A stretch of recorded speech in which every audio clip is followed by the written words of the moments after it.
Hey everybody, welcome to MOMlitics. I'm your host, Rebecca Sheehan. If you've listened before, you probably know that this podcast generally deals with issues at the convergence of parenting and politics. And at this point in time, I feel it would not only be out of touch, but insensitive to talk about anything other than Israel's fight for survival right now. Specifically, how we, halfway across the world, can wrap our minds around it all, the challenges of sifting through lies and propaganda to find out what's really happening and how we can help. So joining us on MOMlitics today to help us accomplish all that is Lane Koch. Lane is an award-winning grassroots strategist who's had more than 15 years of professional experience in political and congressional spheres. She's also a mom of three, and like many of us, is concerned about the current state of what's going on in the world, which, of course, our next generation will inherit. So Lane, thank you so much for being with us today. Thank you for having me. Been looking forward to it. I mean, it's such a difficult topic, but I'm really hoping that we can kind of clear some things up for people and inspire them to learn more and get more involved. Yes, absolutely. So I kind of want to start by saying that it just seems like there's so much misplaced anger right now because there's a dangerous combination of the desensitization to violence we have in our culture, coupled with the general lack of knowledge of current events, either because we avoid consuming the news or because what we're reading and watching simply isn't true. So let's talk about the societal framework in which this situation is constantly misconstrued. What we have happening right now is so different from what we experienced during 9/11 when we had a terrorist attack on our shores, because we didn't have social media in 2001. And today, as Israel has been attacked, there's so much misinformation. And unfortunately, the progressive media is for some reason taking the word and giving benefit of the doubt to a terrorist organization over those of trusted, reliable sources.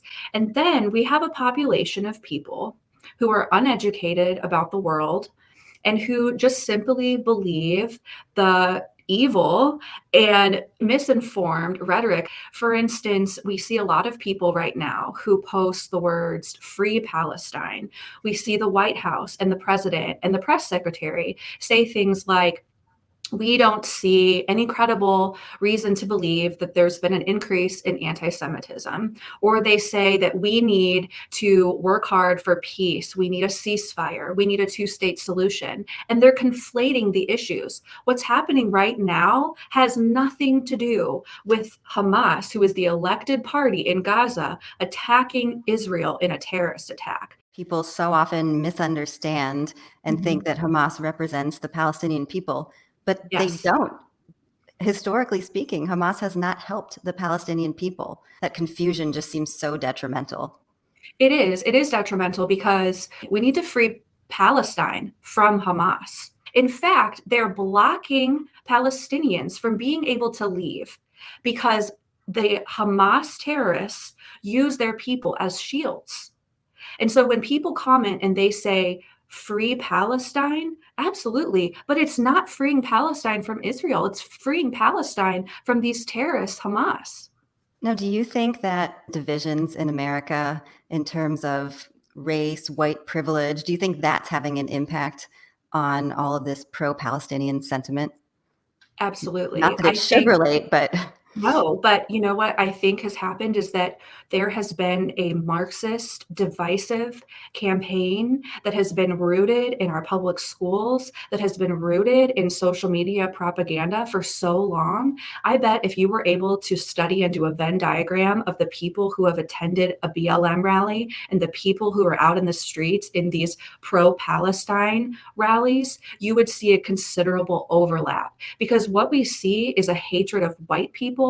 We see a deep hatred for America, and it's very concerning. And what they've been able to do is simply flip the switch. And so young people especially, they think that they are virtuous in being out in the streets and saying "from the river to the sea." And they don't understand that what that phrase means is not a two-state solution. Absolutely not. That's not what Hamas wants. What they're saying when they say that horrible line is they want to eradicate the Jews. They want to wipe them up off of the map. So two very different things than what the White House keeps saying over and over is we need a two-state solution, we need peace, we need a ceasefire. You can't negotiate with terrorists. We can't. And so until the hostages are free and until Hamas is wiped out, there can be no ceasefire and there can be no even discussion of peace or a two-state solution. Having all these pro-Palestinian sentiments in social media, what do you think that does to news coverage? And why does it seem like the news is not treating this like a terrorist attack? They're treating this more as a conflict where they have to give both sides 50-50. It's horribly offensive. It's incredibly tone deaf. You cannot get around the fact that there has been a drastic increase in anti-Semitic attacks all over the world. In Paris, there was gasoline sprayed on the door of an 80-year-old Jewish couple. People are walking around looking for mezuzahs on doors. So I don't know the answer of how it is possible that the media doesn't clearly see this, that there's one side, and it's that the whole world should be gathering together in alliance against evil and terrorism, like we saw after 9/11. I remember the front page of every newspaper after 9/11 was in solidarity for the United States. They seem so quick to believe the terrorists over the Israelis. It makes no sense.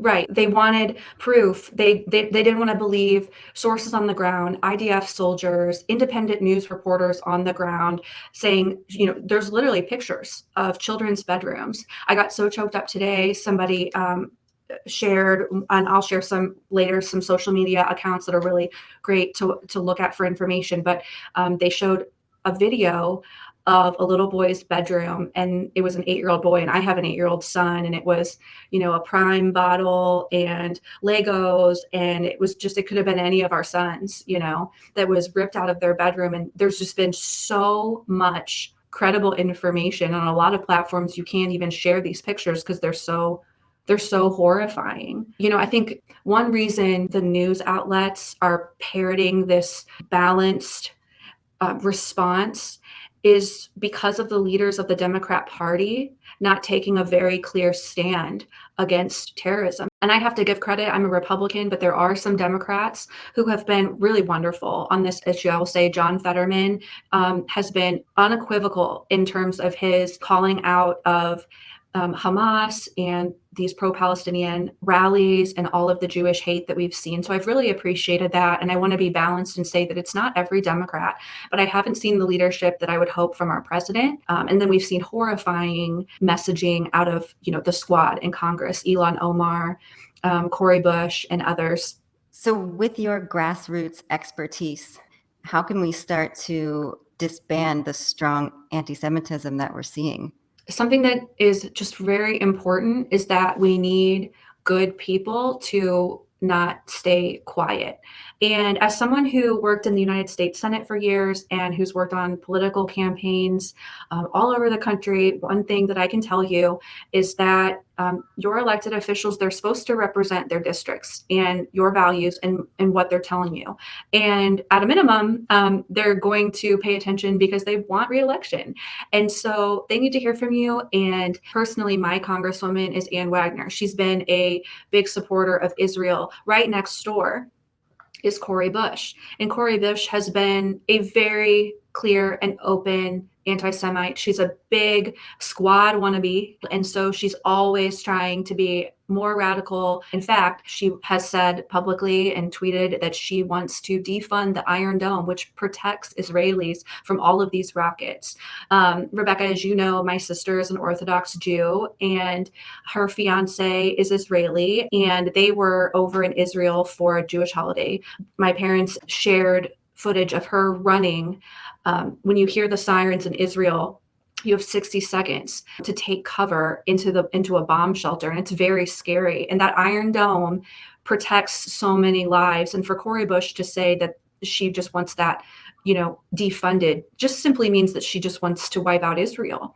How can we find out if our elected officials support Israel or don't? A pro tip, if you will, is that don't waste your time contacting elected officials that aren't your own. So when you call a congressional office, they're going to ask your zip code. So what you want to do is find out, who are my elected officials? For the issue of supporting Israel, You want to communicate with your federal legislators, your U.S. House of Representatives and your U.S. senators. So every American has one congressperson and you have two senators. So I would recommend that you make it a goal to communicate with those three people on a regular basis on a host of issues. So for me, my congressperson is a Republican who supports Israel. My two US senators in Missouri support Israel, but that doesn't mean that I shouldn't contact them and let them know.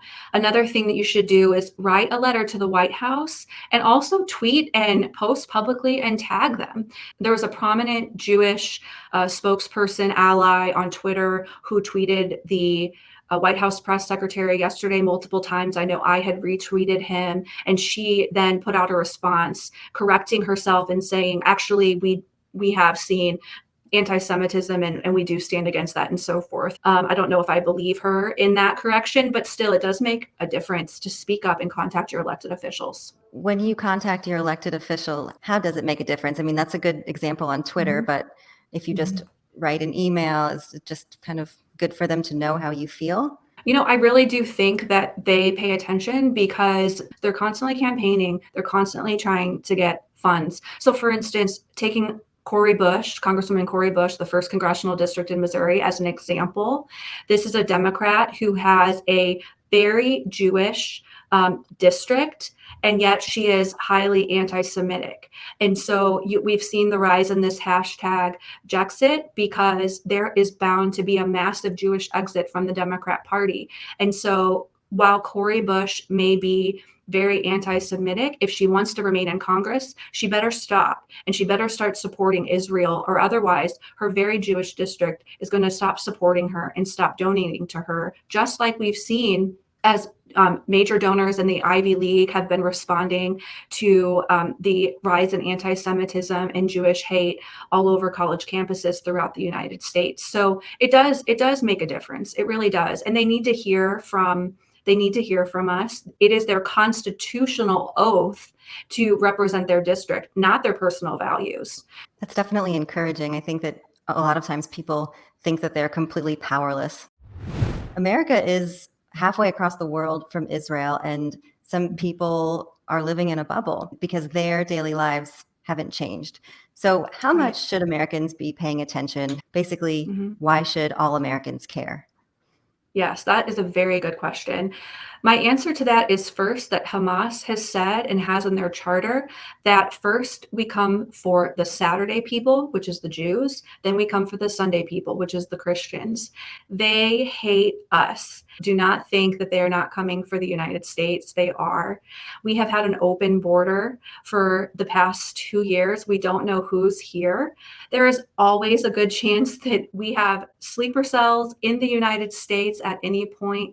We have no idea what is ahead. And so, it really is important to pay attention and to know what's going on.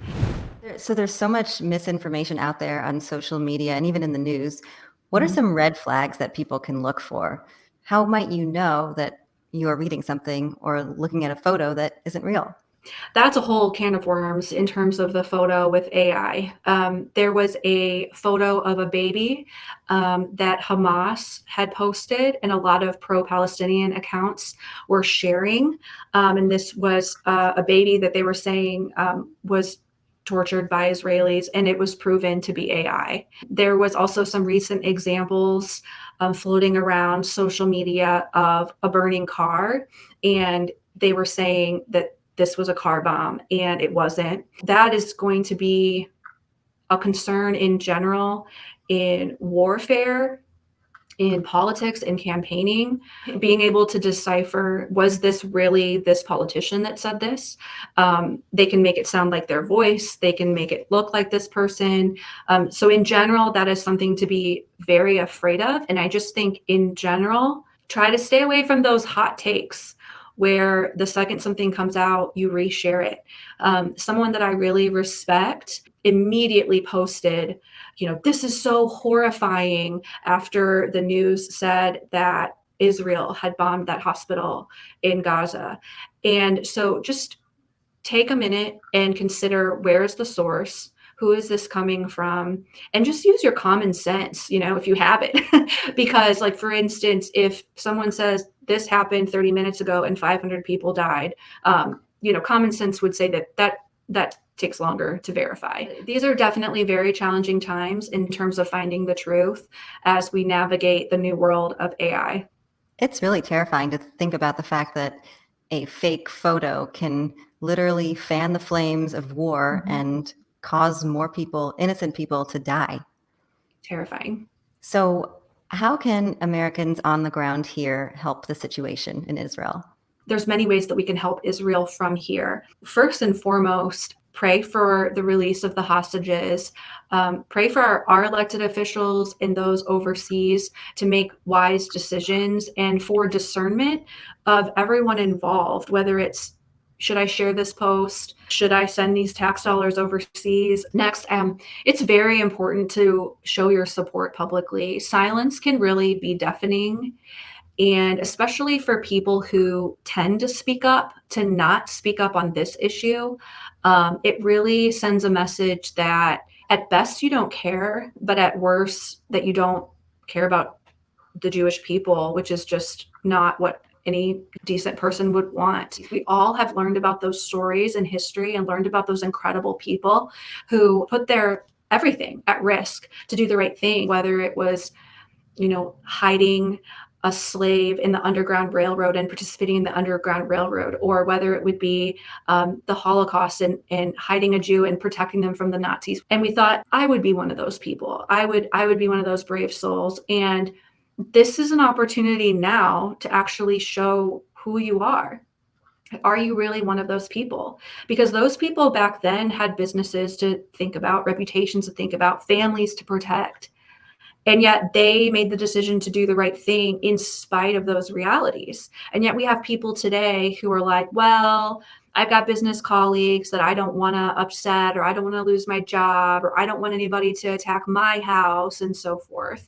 And that's exactly what, would have been the difference maker between some people being taken to Auschwitz or Dachau, And so speak up. It might not sound like a lot, but, the little Israeli flag on your Facebook profile picture, it just signals to your Jewish friends you care. It might not feel like a big deal to you, but sometimes it is to someone else. Sharing a post. We just talked about a bunch of great Instagram accounts. Share it.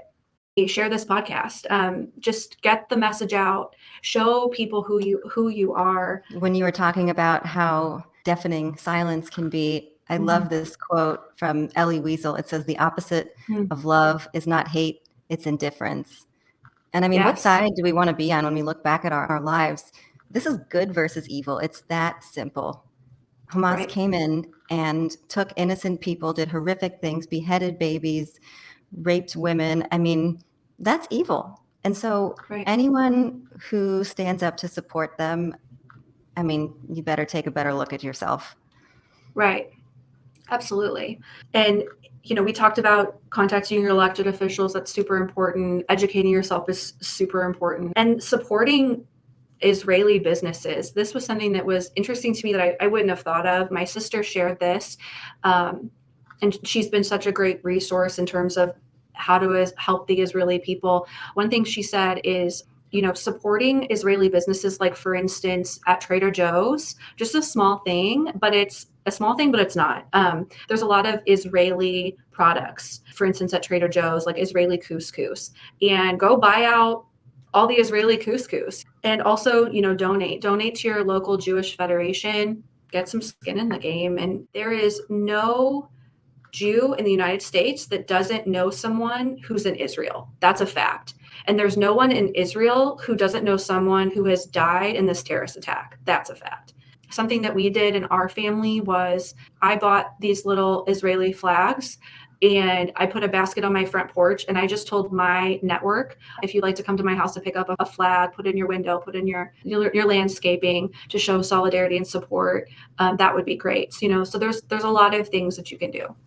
That's wonderful. And I do think that makes such a difference, because it's so easy to just see the onslaught of anti-Semitism and think that the whole world is against the Jewish people. But I think that's so untrue. And I think it's time that people who do support good in the world do support the Jewish people to actually say something about it and not stay silent. Right. So speaking of talking about it versus staying silent, from a parental perspective, do you talk to your kids about this at all? And if so, what age do you think, or how young is too young to talk about it?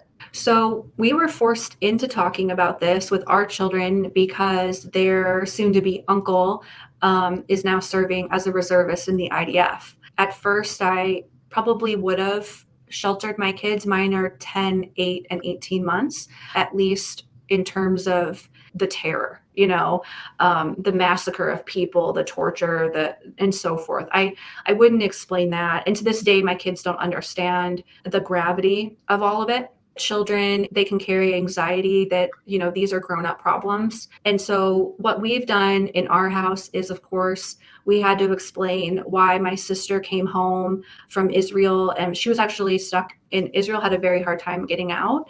So that was really scary. And so we explained, that Jake was staying and my sister was coming home and why that is.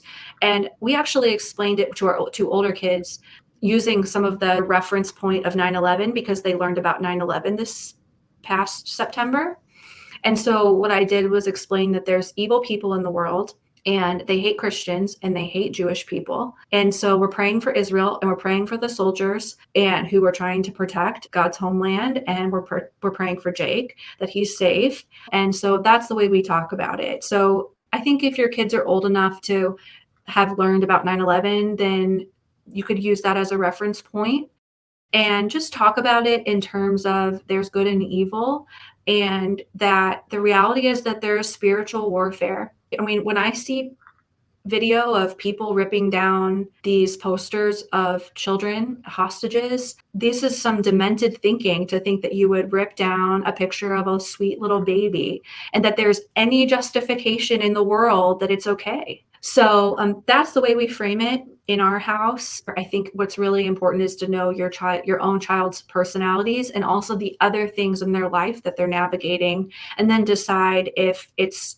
something that they, should learn about or if it would be too much at the time. And of course, don't have the news on around your children because you just can't control what's going to be shown. And again, these are grown-up problems, but I think we can start out by teaching our children the difference between right and wrong, teaching them about American exceptionalism, teaching them about the virtue of the Jewish people, about Israel and how that is their ancestral home, and how important it is that Americans are good neighbors to the Israeli people, and why we care and why we support them. If our neighbors next door were having a problem, we would help them. And that's why we care about Israel.